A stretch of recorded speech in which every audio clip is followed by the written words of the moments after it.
Hi అండి. నమస్తే. ఈ అమ్మాయి చూడండి ఎక్కడో మూలనున్న మా ముసలమ్మ అండి వచ్చేసింది. అలాగే అంటారు అందరూను. అన్ని తెలివితేటలు ఉన్నాయి ఈ అమ్మాయికి. చూడండి ఎలా చెక్కుతుందో వెరైటీగా. మనమేమో పీట పైన చెక్తాం కదండి. ఈ అమ్మాయి బీరకాయలు గీసే దాంతో చక్కగా చెక్కేస్తుందండి. నాకు కూడా ఐడియా రాలేదండి. ఆహా, చల్లని ఐసుగడ్డలు తీసిందండి, కడుగుతున్నది. ఏంటండి, యూట్యూబ్లో చూస్తారు కదా, మంచిగా అన్ని వెరైటీలు కనిపిస్తాయి కదా, మంచిగా కడిగేస్తుంది చూడండి. నాకేమో మంచి హ్యాపీ అండి. సెలవుల్లో మంచి వెరైటీలు నేర్చుకుంటుంది. మా అమ్మగారింటికి వెళ్ళి ఉండొచ్చు చాలా రోజులు నేను ఈ సెలవులు అన్నాళ్ళు. ఆహాహా, నూనెలో వేపేసిందండి. అమ్మ తుల్లుతుంది చూడమ్మాయి, అప్పుడు భలేగా ఉంటుంది. నీకేం తెలుసు, నాకు బాగా తెలుసు. ఆహా, బాగా వేపిందండి.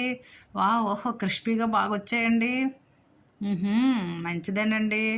కారం వేసిందండి, చిన్న సాల్ట్ కూడా వేసింది. బాగా అయిపోయిందండి, తినేస్తుందండి బాబు. మాకు పెట్టమ్మా తల్లి. లైక్ పడేయండి.